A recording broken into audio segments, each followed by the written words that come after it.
The show starts in 10, 9, 8, 7, 6, 5, 4, 3, 2, 1, go.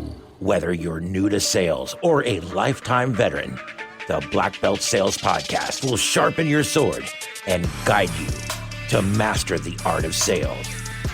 And now, here's your host, the ninja himself, Gene Slade.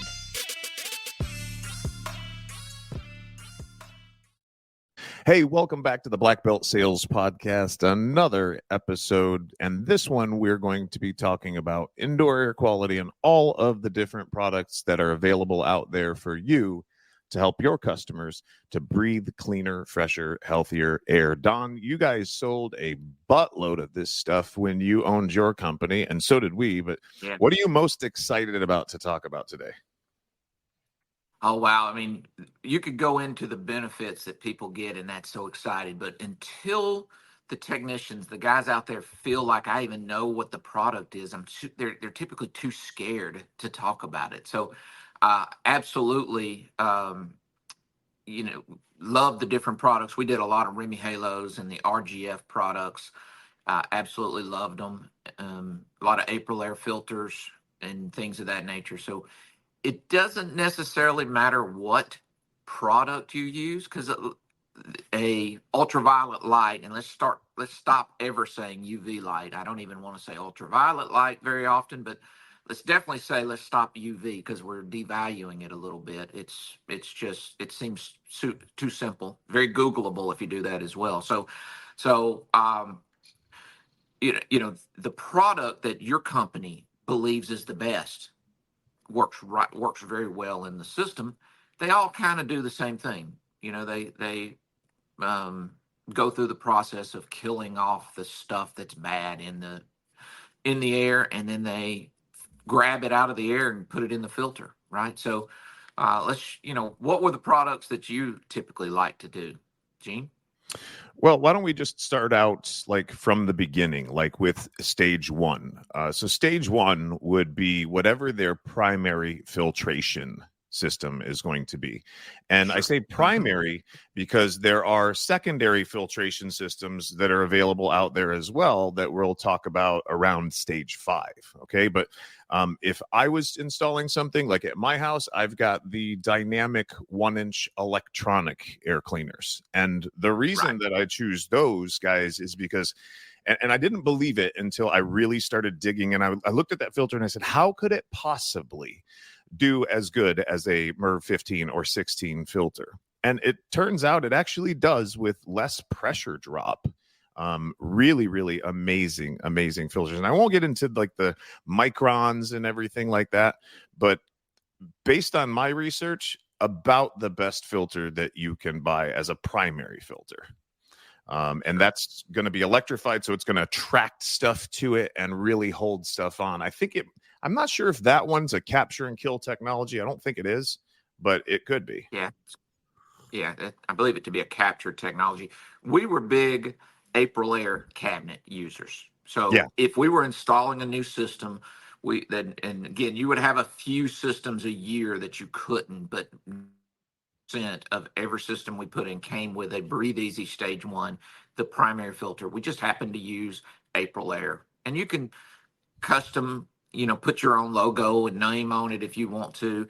That's not really an issue. I'd still put my label on the company to make sure that they know who to call if they wonder about that filter. But whether you private label it or just put your sticker on it, it's okay either way. But we utilized a lot of April Airs. I mean, every system, unless it was like one of those in a closet that just had such restrictions you couldn't physically get it, we would do it. But we also utilized a filter back grill. Yes. So if we were on a maintenance and they didn't get the system from us and they didn't have the April Air, it can be a lot of work to really install that April Air after the fact. And so we would have that filter back grill, and put a 4-inch media in the 1-inch filter back grill. Just have to make sure you got enough depth on the return and it's not just pancaked into the wall. But other than that, and that's why we love systems in the attic, because you really can just put any grill almost anywhere in a ceiling situation. But you put a 1-inch filter back grill, but you put a 4-inch media in it. Honeywell makes them.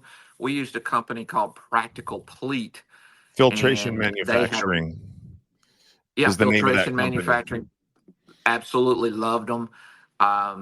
And we went through a lot. We just did the standard sizes, 20 by 20s, 20 by 25s, 20 by 30s, and every 12 by 12s.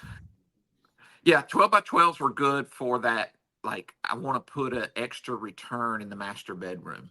Good morning, 12 by 12, would be great for adding a return. And I will tell you that if you can add a return to the master bedroom and keep the person who's writing the check and has control of the money cool and comfortable, they'll believe. I mean, they'll be happier about it all. I know they'll be like, that front bedroom is hot and my kids. Yes. While you're doing that, put one in the master so mom and dad can shut the bedroom door and still be get cool and comfortable in that bedroom. Because they're like, oh, that room's never a problem. And then they go and close the door and it's like, oh, it's hot in here now, right? Couple shout outs. The return air. Sorry, before buddy. You can never get the supply area. Go ahead, Gene. No problem. I just wanted to throw a couple shout outs. I see Joshua. I see you on here. I see Steele. I see Tommy. I see you guys. Hey, if you're watching this live, guys, will you please just throw live down in the comments for me?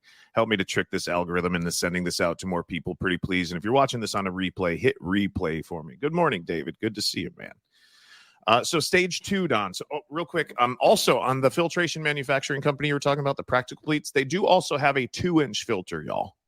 And just so you know, the way that this works, some of you haven't seen this before, and you're like, how do you put a 4-inch filter in a return air filter grill? Well, the filter is small enough to slide straight through, but it's got a foam gasket around it that holds it in place in that filter grill. And they work phenomenally. Mm-hmm. And one of the reasons that we love a pleated filter, y'all, if you don't have a lot of knowledge on the filtration side, did you know that a 4 to 5-inch filter typically has somewhere between 4 to 433% more surface area? And so we're running all of that air across more surface area, which means lower pressure drop across the or pressure restriction across the filter.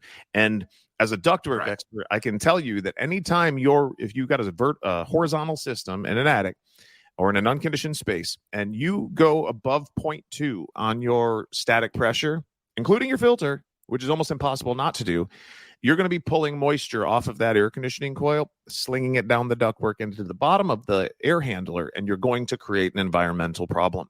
So this is one way to help to lower the restriction in the duct system and help to reduce further indoor air quality and biological problems in the system.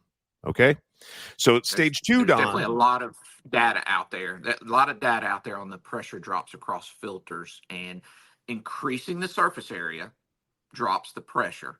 That's just like really enlarging the return face of the grill helps. Well, increasing the surface area of the filter will do that as well. And I think we've done it in the past that if you took a April Air media and cut it so you could stretch it out, it would stretch like 30 feet, 36 feet long, right? So it's a lot more than just a standard flat non-pleated filter. That's the pleated's what's helped make that so much. So where do you put duct cleanings in this stages, Gene? Well, I'm not gonna jump up to duct cleaning yet, because I'm gonna go just stage by stage, and then we'll get towards that at the end. But stage 2 would be an ionizer. Now, Don, share with me, what is an ionizer? What does that do? Yeah, ionizer. It's a weird word or whatever, but we electrically charge the particle. And then when you have a positive and a negative, they will attract together. So basically, it charges the particle so the other ones will just naturally attach to it. So as we ionize the air, we're really not killing it. We're not doing anything other than we're charging it enough, and it has 2 effects. other dust particles will be negative. This will be positive, and they'll just attract together like two magnets, right? But also what happens, just like two magnets where you try to put the positive sides together, they kind of repel each other. The electric motor, while it's spinning, ends up with a little bit of a charge. And by ionizing the air and giving it a charge, it repels it from the electric motor, but then attracts the other item. So it does two effects. It makes the particles grow and get bigger because two small particles put together are bigger. As those particles get bigger, the filter can now capture them, or at least they will fall out of the air. They won't be permanently suspended anymore. And two, that blower wheel won't try to grab them, right? It'll actually be repelled by that electric motor, the blower wheel, all metal touching each other, and it'll repel by that. So it'll actually keep a blower wheel from ever getting that buildup. So that's what the ionizer does. I didn't know that. I really didn't. I just learned something today. That's fan-freaking-tastic, man. So, guys, before we move on, you might be asking yourself, why are we covering this stuff this morning? Now, I believe that most of the technicians out there, as I travel the country, this is my experience, most of the technicians out there do not or will not or don't want to sell something that they don't believe in, right? So all of the information we're going over with this morning, you're not going to go over all this stuff with your clients, right, Don? That's right. That you won't necessarily need that whole thing about ionizers. Maybe that one engineer a year too that much wants talking. to ask it. Great. It's too much talking. So this isn't the sales process. This is your technician knowledge to give you the comfort that, hey, this would help this client's situation. This would help. Their blower wheel's nasty and you got to clean it. Do you ever want to have to clean it again? Sometimes as technicians, my technicians didn't really want to clean the blower wheel. It's hard work. Every time I do, I cut my hands. Yeah. So the thought process is, if we got to clean it, let's do something to make sure we're not having to go clean it again. One, will save them money.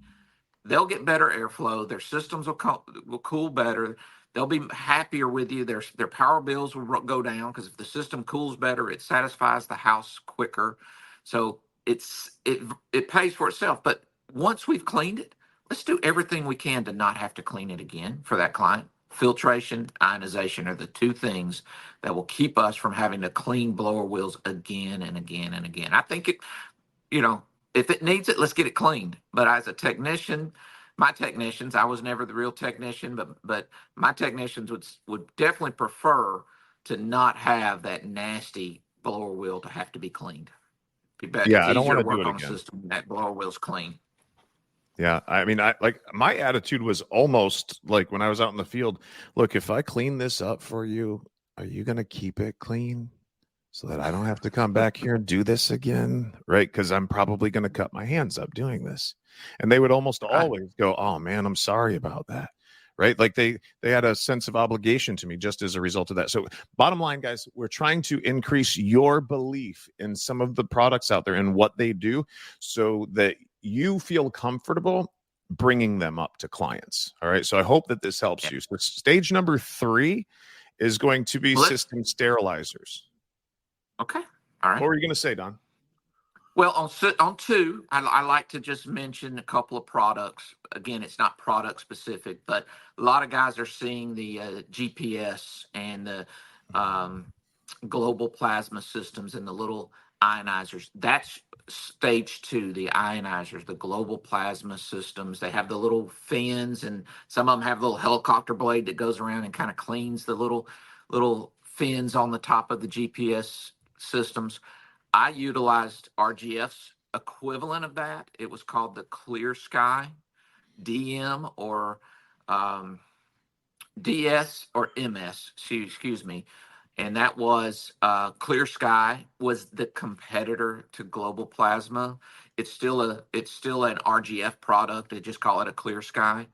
And they do the same thing, in my opinion. Each manufacturer says theirs is the best.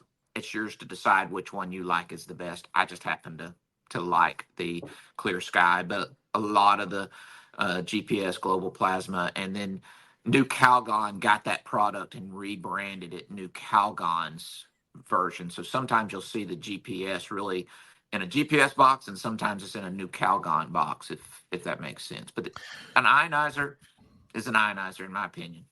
We don't get paid to promote any sort of brand, just so you guys know. I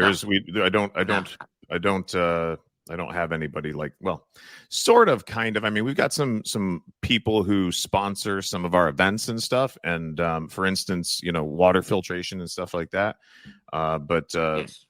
Anyhow, moving on. So the third stage. I'm not paid by RGF at all. Yeah. I'm not paid by RGF at all. You should be. You bought millions of dollars worth of product. So third stage would be system sterilizers. What do I mean by that, Don? Yeah, system sterilizers is, think about it, it's what it does. But we in the industry often say the item, it's a UV light. And that's why I say quit saying UV light right here. Tell people what things do. And every time you just say the name, you're actually saying the benefit. It sterilizes the system. It's a system sterilizer. It's not a UV light. Yes, it is. It's an ultraviolet light. Stick bulb. Sometimes I like to call them a coil light. If I was going to say the word light, it's a coil light. It shines on the coil. The stronger the wattage, the more kill rate it has. But you're only talking about, it only kills things it can see, and it can only kill them in about a 6, 8, 9 inch area. So one coil light, one UV light, one system sterilizer, it's going to sterilize what it can see that's within about, let's just say a foot of it. Every 6 inches, the power drops. So actually within about 6 inches. So if you've got an A coil, a lot of guys know that, you want that system sterilizer to go right in the middle of that A of the A coil. And then it gets all of that surface on the inside of the A coil sterilized for you. Now you can put one from each end if the coil's really long, if the bulbs are really short. You could certainly put a couple in there. All depends on the physical constraints of that coil. Yes, some of those N coils and W-shaped coils that y'all running out there, you can put them in. You can put them in there, but you want them on the intake side of the coil, because that's where most of the buildups in the bad stuff happens, right? It's coming in through the return and then hitting that side of it. So we want to sterilize the intake side of the A coil. And we did, our package was one RGF blue QR light, but we bought almost every competitor. We bought every light we could get in town when we were selling these things, because no one could stock them fast enough. And we certainly bought them by the case, and later, pallets. After COVID and things of that nature, we were buying pallets of these things at a time. So that was crazy. Awesome. Yeah, it was awesome to watch it. I remember a video testimonial that you shot for us with just pallets around, and you were going through hundreds of these things. It seemed like a month. Yeah, it was a lot.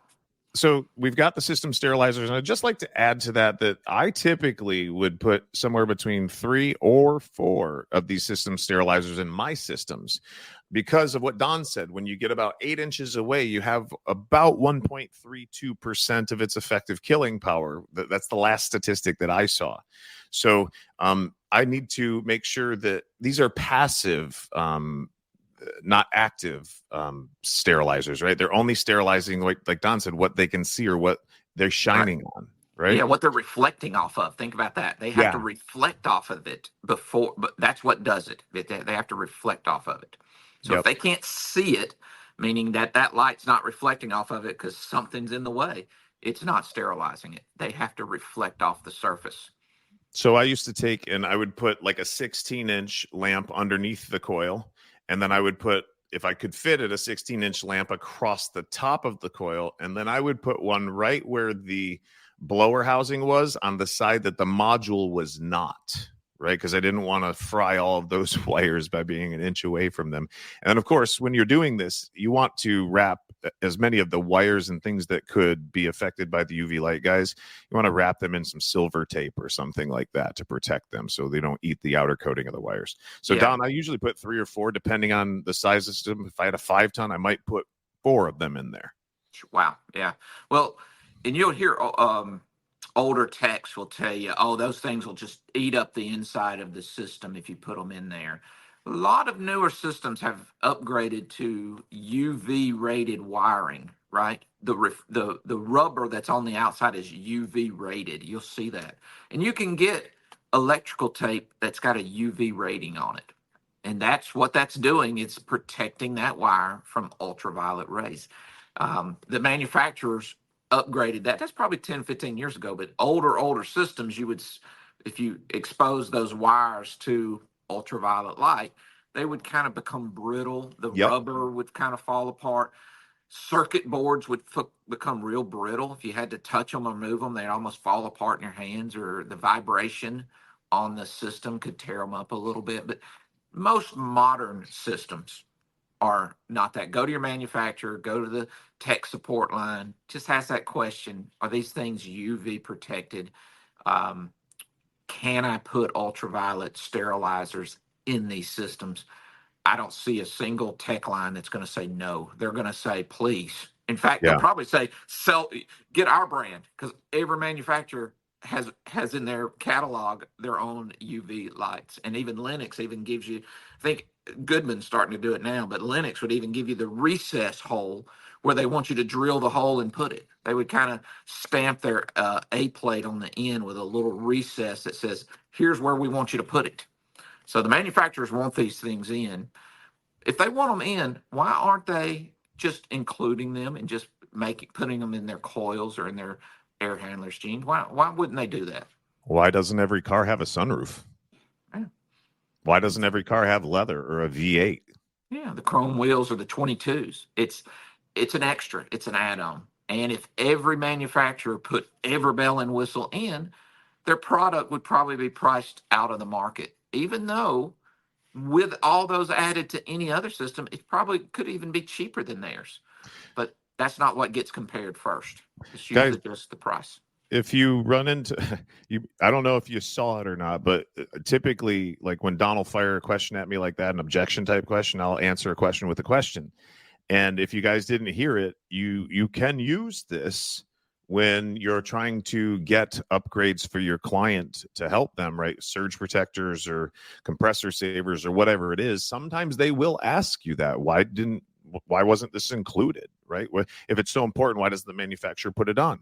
Respond with that question. Why doesn't every car have leather, a moonroof, and 20-inch chrome wheels on it? And the client will say, because it's extra, it's more money, right? Does it make sense that a manufacturer would want to be competitive with other manufacturers? Yeah. If they put all that stuff in, would they potentially look like they were way, way more expensive when they weren't? Yeah. You get it now? Yup. There you go. Okay, so can you see now why? What's up, Timothy to bring these up. I see Timothy Pulley down here. He was in Service Tech Secrets training a few years back before it turned into Lead Ninja Mastermind, before I merged the two companies. Good to see you, Timothy. Good to see that you're still using some of the tips and tricks and stuff like that from our training a few years ago. I'd love to see you in the mastermind, or I'd love to reconnect with you on like a Zoom or something just to find out how you're doing, man. Yeah, thanks, Tim, for being here, and thanks for that great comment on there as well. So, yeah, I don't want to necessarily call what we do tricks. That was his word, but they're just tactics to get people to come to their own conclusion. I think strategies and tactics, yeah. Strategies and tactics to get people to come to their own conclusion. So that's 3 stages. What's next, Jim? Well, guys, look, if this is making sense to you and you want more education about this, or you want to find out, like, how do you even get deeper into the stuff that we teach, you know, beyond the free stuff, like the real secret stuff. If you want to have that information, just go ahead and shoot me a text, okay? And we'll set up a time to just have a 15-minute Zoom call or something so we can reconnect. But my cell number, for those of you who can't see it on the screen, if you're on Spotify or if you're on Apple Podcasts, it's 239-848-6533. 239-848-6533. Shoot me a text. I got your back. I will help you. Okay. Stage 4, Don, would be a air scrubber or like a Remy Halo or something like that. So tell us more about those products as technicians. What do we need to know that they do? And remember, you're not going to share all this information with your clients. If you do that, you're going to cause a resin moment. They're going to fade off on you. They're going to drift and have a daydream. Okay. Right. So don't do this. This is just for your knowledge. We will teach you the communication side if you want to come to one of the events. Don's, when's the next? We're sold out for Gatlinburg. Yay. Right. When is the next one that's coming up, and where's it at? Early December. I think we said 1st through the 4th back in Orlando. So you fly into Orlando MCO airport, you take an Uber, stay with us the whole time in this mansion. We have the food, have everything. You don't have to ever leave. There's actually a pool, so it's not a bad time to find yourself down in Orlando, where the weather will be a lot nicer. But Orlando will be the next trip after this Gatlinburg sold out event. So that if you heard about the Gatlinburg event and been on the fence debating it, well, you can pretty much eliminate it. It's sold out, so you don't have to worry about that anymore. But you're going to want no more room. You're going to want to get on the list, or you're going to want to go ahead and get your reservation for the Orlando. Now, this class is only going to be about 20, 25 maybe. There will be 28 participants at this one. Okay, 28. Of course, the Gatlinburg is 70 to 80. I'm not sure the exact number, but all the rooms are taken right now. And so 20, so it's a little more intimate, little smaller group. And at that, we're going to be teaching all these stages, and we're going to teach you how to bring up the conversation, how to share the negative effects, and then how to ask for the order, which again is where the money's made. So today we're really just talking about the levels, the stages, as we like to say, of indoor air quality. And stage 4 is the air scrubber, the Remy Halo. We sold a lot of Remy Halos. We would sell about 800 Remy Halos a year.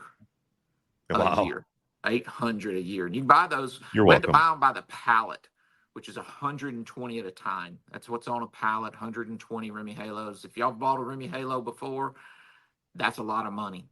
And I ended up upgrading. I was utilizing the Remy Halo LED at the very end. I wanted my clients to have the best. So every time there was an upgrade, we always moved to the upgrade item.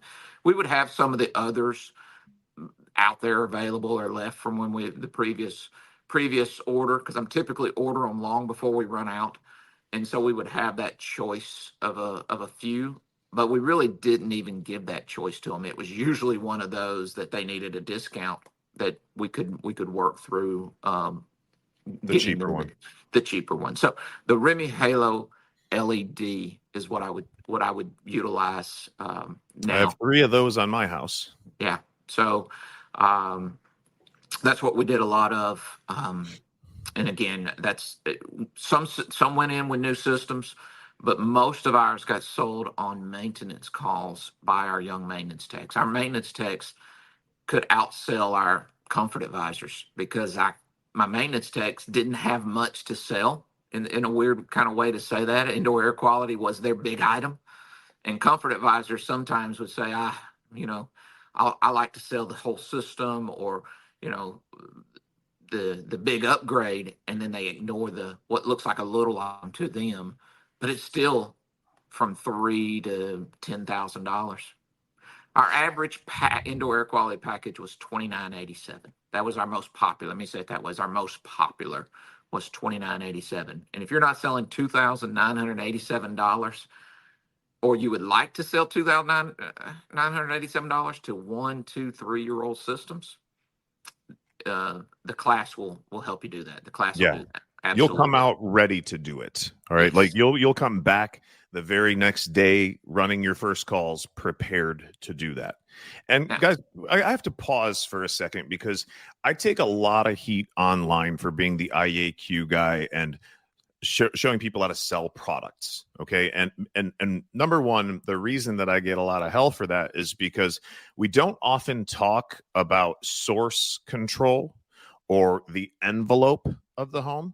And trust me, I understand about all of that. Like, I went through the Comfort Institute's blower door training like 26 or 27 years ago. I have operated Honeywell analysis equipment. At the time, there were only like 8 people in the country that knew how to do that. So look, I'm not stupid when it comes to knowing that there are holes in the envelope of your home. Every time you make a penetration in the drywall, anytime there's a can light, anytime there's a switch, anytime there's a plug, anytime there's anything penetrating through a stud going up into the attic, you've got an opportunity for the house to leak, right? And I know that you don't want the house leaking in bad areas. Like, you don't want air from the attic coming into the house or from the garage coming into the house. But I also know that the EPA says you need somewhere in the neighborhood of 8.2 air changes a day in your home to be healthy, which means that all the air needs to be replaced with unconditioned outside air. So the house does need to be leaky to a certain degree, about 8 air changes a day. You just don't want it coming in from areas of contamination, like attics and things like that.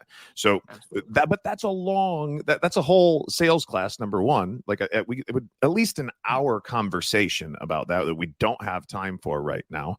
And most people don't have the equipment to depressurize a house and find out where all the stinking leaks are. So if you're watching this and you're criticizing me inside of your head for not going over that stuff, just understand the reason I'm not doing that is because not everybody's got a $15,000 or $30,000 blower door on every truck in their company. Make sense? Exactly. So for crying out loud, go ahead and throw the angry comments down in the comment section, but understand why we're having this conversation that we're having it. We're not ignoring the infiltration, but once it's there, we have to make sure we filter it and clean it as much as possible. And I have to give tools to people that don't have the equipment to diagnose that stuff, right? And if you're going to open your door or you're going to go in and out of your house, you're going to have infiltration. Yep. Unless you truly pressurize that house so much that you can, it's just blowing that out. But you got to bring it back in somewhere. And that's another one of the stages. So, But to finish up on this stage, the Remy Halo, the air scrubber, and again, if I had, in hindsight, I would tell you that air scrubber outnamed themselves compared to Remy Halo. Remy Halo's kind of confusing name. Air scrubber's an terrible awesome name. If you love the air scrubber product, I'm happy for you. It's not about which product you're going to utilize, or my product's better than your product. And so many manufacturers, and I hate to touch this one, but so many manufacturers want to say my product's better than your product. Look at my stats versus your. We tested it, and mine has double the wattage, and all these comparisons. Guess what? We're not competing with each other's product. We're competing against a house that has nothing.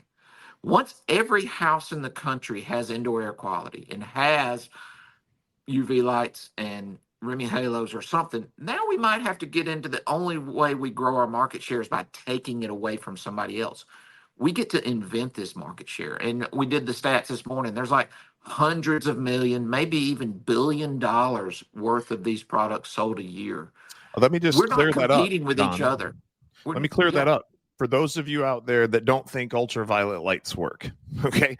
In 2025, it's estimated that manufacturers will sell to wholesalers. I think that was the group. $2.1 billion in ultraviolet lamps will be produced. That's not retail. That's what they're going to sell us. So could they be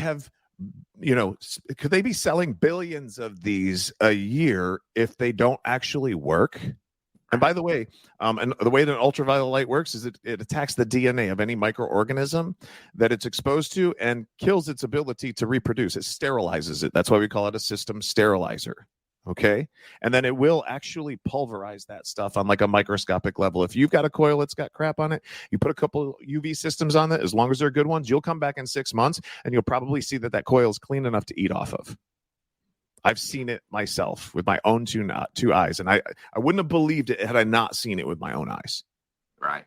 It is definitely one of those things that again, once you believe it, once you see it, it's so much easier. Your confidence gets transferred to your client and situation. So again, it isn't about my product's better than your product that technicians like to argue about, and manufacturers, mine's better. We're looking at presenting these to clients that are doing nothing. Even if they bought the worst one on the market, it's better than doing nothing. That's right. That's right. And so the whole comparison, arguing mine's better than yours, we're trying to help people who are typically doing nothing. How many times have you presented a UV light when there was one there? It's just, we just don't do that, right? We might replace the bulb, we might service it, but we're not trying to tell them that, oh, that one's crap, you got to get my version of it. That's not necessary. We don't have to try to compete with the other manufacturers. People are doing nothing. And for us, stage 4, we called it a bacteria and virus eliminator, because that's what it did. It eliminated the bacteria and the viruses that were airborne. So we love that name. Now, and that was just what we called it. You could utilize an air scrubber, you could utilize a Remy Halo, but if we had to write it down on a piece of paper, we were writing Breathe Easy Stage 4. And then sometimes we'd write, and what does it do? Bacteria and virus eliminator. Bacteria and virus eliminator. And for those of you out there that are the technical guys, you want to know how they say it does it. They say that it produces a hydrogen peroxide gas that goes down through the ductwork and sanitizes the air from the ceiling down to the floor and even on hard surfaces. They say, at least Remy says, that, or RGF, that if you're holding a baby and it sneezes or a kid sneezes on you, that 99% of that stuff should be dead because of what's already in the air to kill it. So look, I've not seen the tests or the studies, but that sounds pretty amazing. Right. I'm not a scientist. I'm just relaying what they say the product does. Right. And then there's so many of those studies, and they are interesting. I get all of that. The reality of it is if your kid goes to school and drinks after someone, they might catch a virus. But at least when they come home with it and they are breathing the air, that we lower the chances of spreading it to everybody else. Have you ever had that situation where one person gets sick and we just have it in our mind that it'll eventually work its way all the way through the house and we'll all be sick? That's not the case when you look at stage 4, bacteria and virus eliminated. We lower those odds. I can't say it'll never happen, but we lower those odds that they share it with the next child and the next family member, and then you or your family gets it. Now, can't do anything about if they pick up and drink after each other. But that's one of those things when somebody's sick, we're really conscious that don't drink after so-and-so, they're sick, right? Don't drink after them. Don't let them, and so. But let's breathe the same air. Yeah, but yet we don't do anything for the air. But with a stage 4, a bacteria and virus eliminator, the odds of spreading drop down dramatically, and everyone doesn't have to go through the flu this year because one person got exposed to it at school. You see that a lot with kids, right? Kids get exposed to it at school. Can't always stop that, but I can stop that from getting everybody else in the house sick. A newborn. We've got a 3-year-old. We've got a bunch of kids, obviously, and it's rare that one of them gets sick. But when they do get sick, it's even more rare for it to spread throughout the house. Consider this, guys. Consider that if you do the calculations, you'll find out that I'm very close, if not right on the money, that it takes about 15 minutes in the average home for all of the air, the equivalent of all the air, to go through the duct system or the air handler. So in about 15 minutes, if I put somebody in that back room back there and I've got a supply and a return, or just a supply in it because that air is going to come out somewhere, it only takes about 15 minutes for that person that coughed in that room for all of that to be circulated and distributed throughout the house. So can you see now also why I say that if you have a filtration system that you are filtering all of that maybe every 15 minutes or so? Right. So perfect design is actually 10 minutes. So yes, 10 to 15 minutes. You want 6 air changes per hour. That's 1 every 10 minutes. It's a perfect design. How many systems do we go to that has the perfect design and the perfect size return? Probably not very many, but I like your 15-minute number there. That's probably reality. Perfect design. And we're trying to be conservative here as well with the client, right? I don't ever want to give a client a number that is grossly overestimated. Yeah. Right. People do this with energy savings. Like they'll go out and promise a client so much energy savings that it's like, hey, the utility company is going to be paying you right when this is installed. It's insane. But let's go to number 5 because we're running out of time here, and I don't think we're going to be able to get past maybe 6 or 7 unless you and I really speed up what we're doing. So stage number 5 would be a whole house HEPA filtration system. And just so you guys know, like HEPA, essentially the efficiency rating is that it's supposed to be 99.97% efficient at 0.3 microns, or a human hair, depending on the thickness, is around 100 microns. So split that like a string cheese, like what, 300 times? And it's, if your technicians out there, and if you can't see the screen, HEPA, HEPA, because I have seen it written in hippie. It's just the letters HEPA. Now I also tell you, quit writing that down, okay? Because it's very Googleable. You can buy for $300 one that people just sit in a room. Breathe Easy Stage 5. It's Breathe Easy Stage 5. And HEPA, I would tell our guys, we don't call it a HEPA anymore. We call it a high efficiency particle absorber. Wow, that sounds goofy. That sounds weird. How'd you come up with that? That's what the letters HEPA mean. High efficiency. I've also seen arrestor. Absorber or arrestor, I have heard both. You're right. Yep. You're right. It's actually a high efficiency particle absorbance filter is the technical name. Absorbance. Look at you getting all technical. I'm getting too technical here. High efficiency particle absorber. This is shit you guys don't need to know, but we're saying it anyways. First, if you can understand, if you feel intimidated by indoor air quality and you're afraid that somebody's going to ask you a question you don't know, first, don't, because clients know far more than they'll ever know. Yeah. Second, we're teaching you the items that you really might get a question on a technical. You shouldn't share this, but we're trying to convince you guys that it's okay to talk about indoor air quality on the next call you go on, because you now have more knowledge than your clients. Even the guy who will do the research and the engineer or the accountant that will have a stack of papers printed out ready to talk, you now have more knowledge than him after this 30-40 minute call that we're on right now. We're just at stage 5, but a high efficiency particle absorbance filter. This is that bypass filter. This is that filter that Gene said that's a second stage. So we come through the primary filter. Perfect. We come through the primary filter.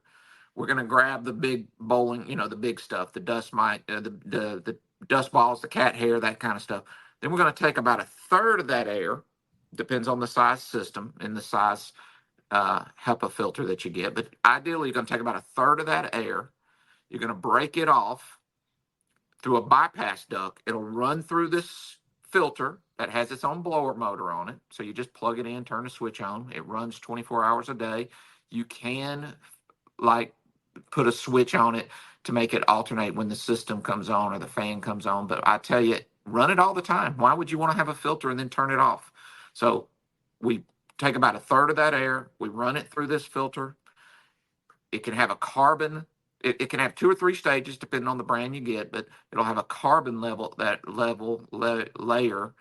in that filter that'll help eliminate odors or smoke smells or things of that nature. So it will eliminate the odors. If you've ever known of a carbon filter that the manufacturers say, put this one in to help eliminate, somebody has a house fire and they'll say, put a carbon filter in.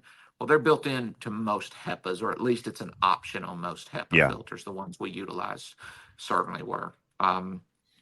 And then you dump that air right back into the system before it goes through the heating cooling process. It's a bypass. Bypassing it in the return, from a return back into the return, which a lot of times when we hear bypass, our guys will start saying, so I take air out of the supply and put it back into the return. No, we pull it out of the return, probably really close to the return grill, and then we filter it and we drop it back in to the return next to the furnace or the air handler. That'll help give that extra flow. In essence, it's like enlarging the return, right? It's like enlarging the return because I now have 2 returns, And in a perfect world, I just put an extra return out in the house, and I pull that air through the high efficiency particle absorber. So there's some technical things how to install them a little bit. A perfect world is a separate return that then goes through this filter and then dumps into the regular return close to the furnace. That way I get my suction pressure going the right way. I don't want it to work against itself. Gene? And something else for you guys, what a HEPA, when we say that it's 99.97% efficient at 0.3 microns, I hate that kind of terminology. Here's what you really need to know. It only misses 3 out of 10,000 particles that are about 0.3 microns in size. How big is 0.3 microns? It's an inch broken into about 85,000 pieces. Okay, so super small. And I can't even visualize that, but it's about 1/100th of a human hair, something of that nature. So take a human hair and divide it about 100 times, and you're still probably larger than a micron. So we're talking about those particles that are super, super small, the ones that do the most irritation to our sinuses and our allergies. That slip through most of all the other filters. Exactly. So you get to be the filter. There you are. So your Don, body, your lungs become the filter then. We're at about our time here. Real quick, I want to just share like pricing and stuff. Stage number 6, by the way, guys, would be some sort of humidity control. It might be humidifier, it could be dehumidifier, could be both depending on your climate. But just if we go through the different stages, okay? Stage 1, the electronic filter is probably going to run somewhere in the neighborhood of what, $1,200 to $1,500 installed. Okay. That's probably not an electronic filter. It's probably just a filter, unless you're talking about that dynamic filter. That's what I mean. Not necessarily buying the big expensive Lennox Pure Airs or any of that stuff. Yep. Just that dynamic. About $1,200 to $1,500 easily. Yep. And then if I wanted to, I could go up from there. Instead of using the 1-inch dynamic, I could use a Lennox Pure Air or a Carrier Infinity or whatever. I would never use Train Clean Effects, but that's just me. I think it's a crap product, really, truly do. And it just suffocates the air conditioning system. Hopefully I don't get a cease and desist here in a second. Stage 2 is going to be your ionizer. And Don, I've seen those going from anywhere between $900 to $1,200 retail. Does that sound about right? That sounds right. And then system sterilizers, if you're doing 2 or 3 or 4 of them, they could run anywhere between $2,000 installed to $3,500 installed, depending on the kind of equipment that you're using. Stage 4, the air scrubbers and Remy Halos, I've seen done, especially when we get in up at not the air scrubber itself, but like the Halo because it's more expensive, $2,200 to $2,600 retail.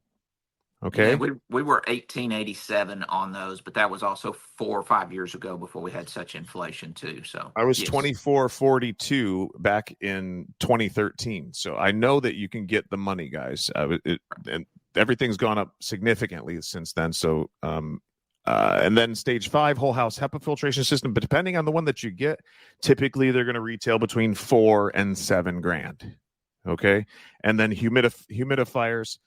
Stage 6, not talking about dehumidifiers, normally somewhere between $1,000 up to I've seen $4,500 on some of these steam humidifiers, right? So Don, if we add that all up, people are always asking, how do you get a $10,000 or a $15,000 list? Well, I took the low end and the high end and I added them all up, and you're looking at somewhere between $11,000 to $20,000 worth of indoor air quality product here. And we haven't sealed the duct system. We haven't cleaned the duct system.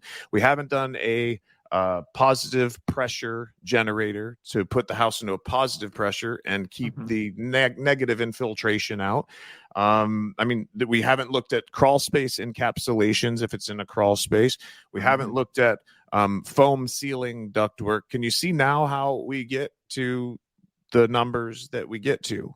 And guys, if you're not bringing this stuff up, there's no way to get the client to get helped, right? You miss 1,000% of the shots you don't take. So absolutely. And again, if you just mention that that these exist, you would be surprised that there will be someone who struggles with their asthma or breathing or COPD or whatever, that would just thank you for just educating them. And sometimes they'll say, oh my God, when can you put it in?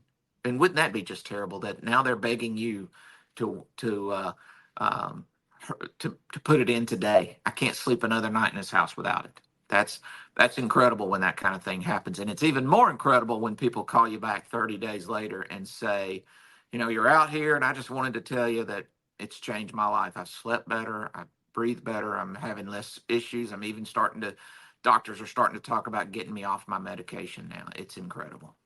Yep. 100%, man. I mean, I have always, the best thank yous that I've gotten have been not from selling a new air conditioner or a water heater or something like that. It's always been that I cleaned up either their air or their water. And the gratitude that you get from that, guys, is better than the money that they pay you to do it. I can promise you. So, Don, we got to wrap this bad boy up. We're at 51 minutes. Let these people go and get to work. Wow. You need to get out there and just add it to your list. And if you don't know how to do it, December 1st through the 4th is Orlando. You're going to want to hit Gene up on his phone, give him a text message, tell him to reserve a seat for you. And you're going to want to get this. You're going to want to get to Orlando. You're going to want to get the indoor air quality added to. How many calls did you go on this year that you never brought it up? If you'd have just brought it up, even if 1 out of 20 bought it, look at all that extra revenue. That's $4,000 or we'll show you $5,000 when you come to the event. We'll show you exactly how to bring it up, like Don said. Right. So, guys, the telephone number came up on the screen a minute ago. My cell, just shoot me a text if you need help. My cell is 239-848-6533. Please don't call me first. Text me first. Okay. Don't typically answer the phone for people that I don't know. I don't have time for that. Okay. And then also, if you want information on the next classes, just hit me up on that number or put it down in the comments. Say, hey, I need some info, or shoot me a DM or something like that. Next technician sales class is going to be December 1st through 4th at Grand Hala Mansion in Orlando, Florida. And then the next class after that will be December 6th through the 8th. And that is a high ticket and comfort advisor class. So if you sell things that are over $20,000, you qualify to come to that event. And that's also at Grand Hala Mansion. So we're doing them back to back with 1 day break in between. So we got to clean the place, right? So Don, thanks for joining me this morning. Guys, shoot on over. If you're on Apple or Spotify, please give us a review. Certainly would appreciate that. Have a great day, ninjas. Sounds Until great. next time. Looking forward to it. Thanks for joining us here on the Blackbelt Sales Podcast. See you guys. Bye, guys.